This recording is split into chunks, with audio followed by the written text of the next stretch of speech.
Welcome back, everyone. I'm Talia. And I'm Nicole. We hope you had a great long weekend. This week we are honoring MLK, so there will be a lot of sessions to attend.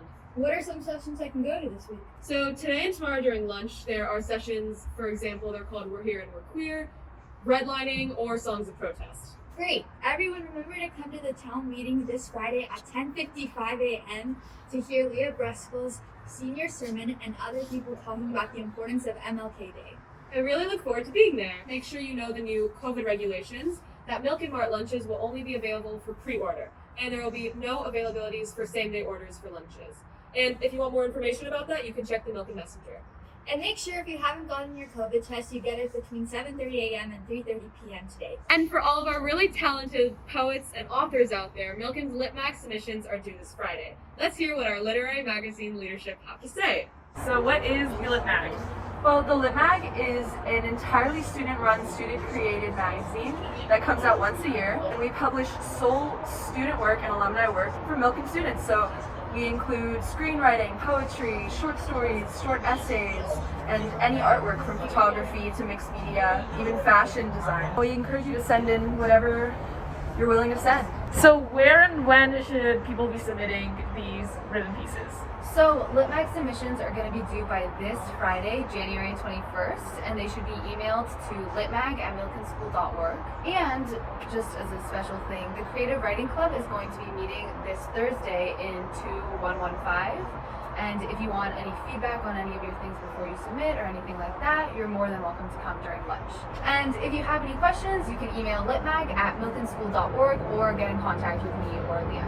Thank you so much for speaking with us. I do wish that we could hear some of the students' poetry, though. You can, Nicole. Here we have Eden Hirsch, who is a creative writing student, as well as the LitMag art editor, and they've agreed to let us read one of their poems.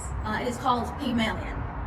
Glazed eyes, flipping through my day pages of my school website. Desk crowded with scattered bits of quarantine life. The assignment marked in progress catches the eye. Reading homework due tomorrow. My current subject of analyses. Ovid's Metamorphoses. The tale of Pygmalion and Galatea. Another legend of divine transformation.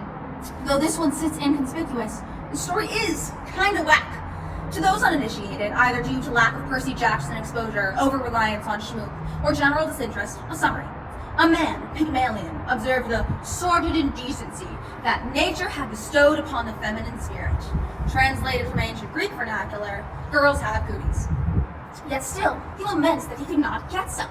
So, he found a solution, and not the one you're thinking of. He called her Galatea. She was not like other girls, because, in fact, the ideal woman was an ivory statue who could not breathe, spend money, or complain about his contradictory views on women. So he dressed her up, kissed her, and tucked her in his bed at night. Ignoring the moral ramifications, he prayed to Aphrodite that she could be human. Then bam! Pygmalion's statue sweetheart was suddenly sentient. I'm just gonna put this out there.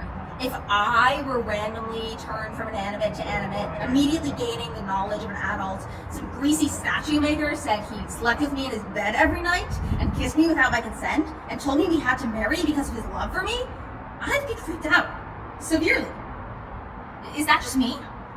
Even if Galatea actually liked him back after all that, Pygmalion despised the opposite sex because they had opinions. His attraction to his creation only arose from her lack of agency. So he prayed for her to become human? What absurd thought took hold of him, where he did not realize that making her a three-dimensional being would not imply that she could have everything that consciousness entails, including views, independence, and sordid indecency. Why would he do that? I give up, man.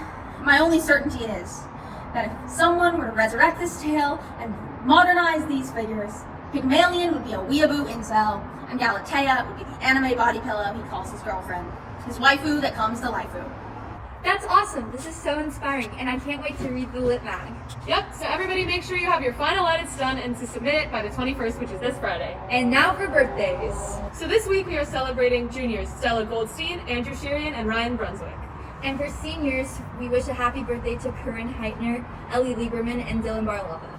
That's it for this week's episode. We hope you have a great day and a great rest of your week. And don't forget to tune into next week's episode. See you later, alligators! After a while, crocodile. Toodaloo. Rotem.